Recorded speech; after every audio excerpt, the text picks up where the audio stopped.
Bene data bakundwa b'umwami Yesu Kristo, mwese abakurikira izi nyigisho tubahaye ikaze mu biganiro bya Saveur Divine.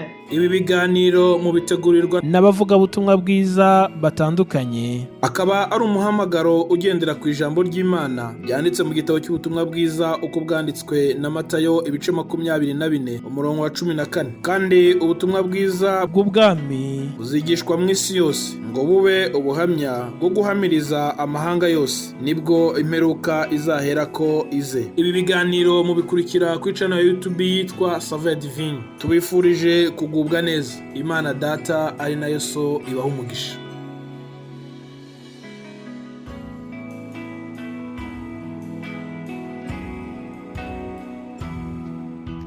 Ndabaramukije nshuti bakundwa umwami wacu Yesu Kristo, muri kumwe na mwene So na Karutimana Eric.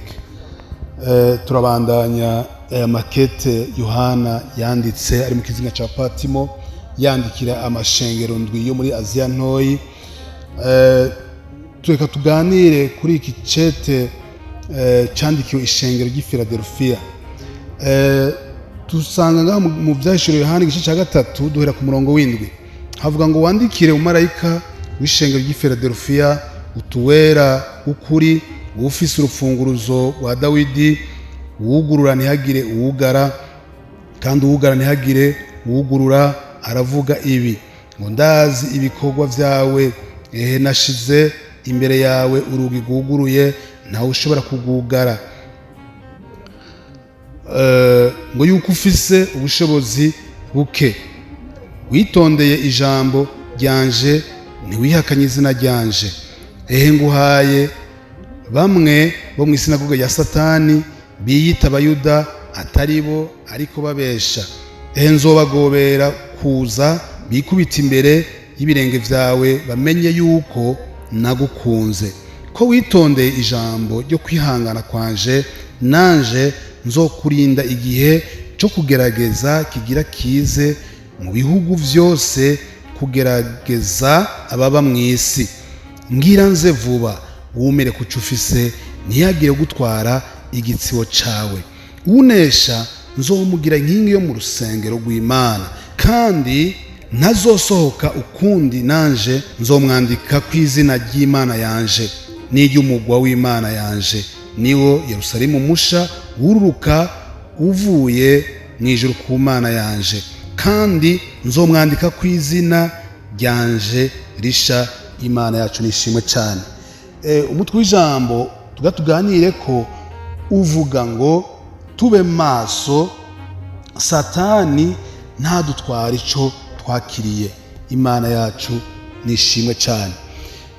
Iki cete Yohana yacanditse nihishurirwa Yesu Kristo wenyene, yaramwihishuriye aramubwira ingene akwiye kwandikira iri shengero. Ubwa mbere tubona Yesu Kristo aratuzi, arazi ivyo dukora, arazi aho turi, arazi iyo turimo vyose. Aha azari nk'impanuro kugira ngo iri shengero ribandanye rigume rihagaze, kugira ngo rigabe Satani ntabatware ico bamaze kwakira. Natwe no munsi indanze y'amajambo ivuga ngo tube maso, Satani ntadutware ico twamaze kwakira. Imana yacu nishimwe cyane. Tubona rero muri kino cete uhere ku murongo w'indwi, Yesu niwe yugurura ntihagire uwugara, ngo kandi niwe yugara ntihagire n'uwugurura. Ubwa mbere Kristo atangura kuvuga ububasha bwiwe, atangura kwivugwa wenyene, akavuga ati ni jewe nugara ntihagire uwugurura, kandi ni jewe nugurura ntihagire n'uwugara. Rero yavuze ngo nshize imbere urugi rwuguruye. Uno munsi ijambo ry'Imana yavuga ku isi yose, urugi ruracuguriye kugira ngo abihana bihane, abashaka kwinjira binjire. Kandi tumenye yuko hazogera igihe ubutumwa bwiza niwe bukivugwa, umuntu yifuza kwihana nibikunde. Ivyo tubimenye. Iminsi turi muri nosi ni iminsi mike, ni iminsi haruye. Uyu munsi urugi ruracuguriye, hazogera igihe urugi rwugagwe. Kandi n'igihe hatazogera igihe rwugagwe, hari igihe bishika umuntu rukugagwa ku ruhande rwiwe. Umuntu yapfuye agapfa atihanye, urugi ruba rwugawe. Ni ukuvuga nta kwihana inyuma y'urupfu. Umuntu yihana akiri muzima akigendagenda. Ku murongo w'umunani acavuga ngo ndazi ibikorwa vyawe. Ni ukuvuga Yesu Kristo arazi ibikorwa vyacu, nimba ari bibi nimba ari vyiza Kristo arabizi. Nimba ukora ivyiza Yesu Kristo arazi ko ivyo ukora ari vyiza, nimba ukora bibi Yesu Kristo arazi ko ukora bibi. Ariko ngaha tuca tubona amajambo rero ku murongo w'9 no w'10 Yesu Kristo acavuga uko iryo shengera ribona, acavuga ingene arizi ko ryihanganye, ko hariho n'abakigendera mu masinagoga ya Satani bita abayuda ataribo, bita abakristo ataribo, binjira mu rusengero bakigira abakristo ataribo. Uyu munsi bakinjira mu rusengero bagasenga bagahimbaza Imana bakavuga ubutumwa bwiza, ariko basohotse bakaja mu vyaha bibabaza Imana. Yesu Kristo arabivuga yuko umuntu wese amuzi, n'ishengero ryose arizi, n'ivyo rikora vyose abizi. Ku murongo wa 11 aracavuga ijambo rikomeye cyane ngo ngira nze vuba. Haleluya! ngo ngira nze vuba, wumire kuco ufise, ntihagire ugutwara igitsibo cawe. Ni rya jambo rero tuvuga ngo tube maso, Satani ntadutwara ico twakiriye. Yesu Kristo wenyine aravuga ngo ngira nze vuba. Mbega vuba ni ryari? Imana idufashe cyane. Yesu Kristo n'uyu munsi yoza canke nejo yoza, navuga ngo ngira nze vuba, ngo wumire kuco ufise. Hari ico ufise mwene data, hari ico wakiriye, warakiriye umwami Yesu Kristo. Uyu munsi uri umukozi w'Imana, uyu munsi uraririmbira Imana, uyu munsi ukorera Imana. Yesu Kristo agusavye ngo wumire kuri ico kintu ufise. Haleluya! Hari ico dufite twahawe, hari ico twakiriye, tucumireko. Haleluya! Ariko ngo nitwazubara, nitwaraba nabi, nitwasamara tukanjanjwa, Satani wewe ntiyanjanjwa, Satani wewe ntasamara. Yama ariko aragerageza kugira ngo adutware ico twakiriye, yama ariko aragerageza kugira ngo adusubize inyuma tuve mu gakiza twakiriye.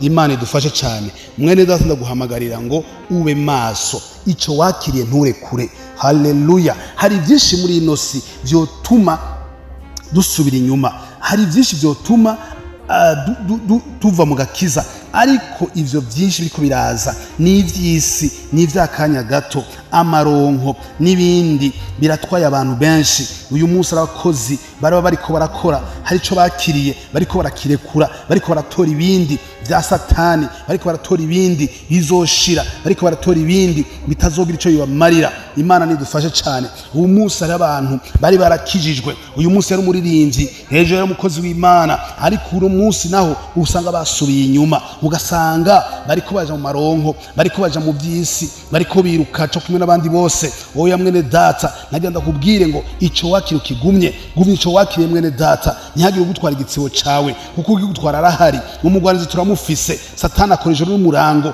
kugira ngo utware ico wakiriye. Ariko uyu munsi nagenda guhamagarire ngo ube maso, ube maso, Satani ntagutwara ico wakiriye, kuko umwanya n'umwanya Yesu araza ngo ngira nze vuba, ngo wumire kuco ufise, unihagire ugutwara igitsibo cawe. Ku murongo wa 12 acavuga ijambo rikomeye cyane ngo umnesha ngo nzomugira inkingi yo mu rusengero rw'Imana yanje. Haleluya! ngo kandi ntazosohoka ukundi, ngo nanje ngo nzomwandika ku izina ry'Imana yanje. Haleluya! Imana nishimwe. Dufise umugabane bene data atanwa ashobora kutwaka, yuko uzobandanya, uzoramiriza, uzoba maso, Satani ntamunyage. Haleluya! agashobora kunesha, ngo azohabwa igitsibo, kandi ico gitsibo azohabwa ngini naco ngo ngo umwami Yesu wazomugira inkingi yo mu rusengero. Imana izokuba ku rusengero mwene data, abantu benshi bakunweko, abantu benshi bihane. Haleluya! abantu benshi bashikira gakiza biciye muri wewe. Aho ni waba maso, wibere maso rero, ntihagire ugutwara ico wakiriye, wibere maso, Satani nta kunyage. Iki cete kibwira iri shengero ry'Ifiladelfiya, umunsi iki gihe hariko babwirwa Filadelfiya, ariko uyu munsi hariko babwirwa wewe nanje, aho turi hose wumere kucufise, ube maso, ntihagire ugutwara igitsibo cawe. Imana nishima cyane. Ni wacumirako ukakigumako ufise impembo mwene data.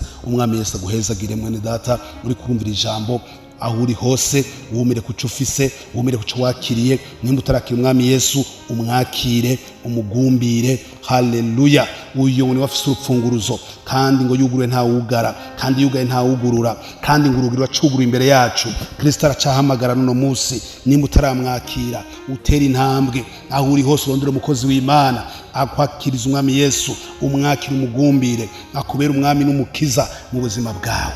Niwamara kumwakira rero ucuba amaso, Satani ntagusubiza inyuma. Aho mvise ijambo, Imana ibahezagire, mwarahezagiwe. Shalom shalom.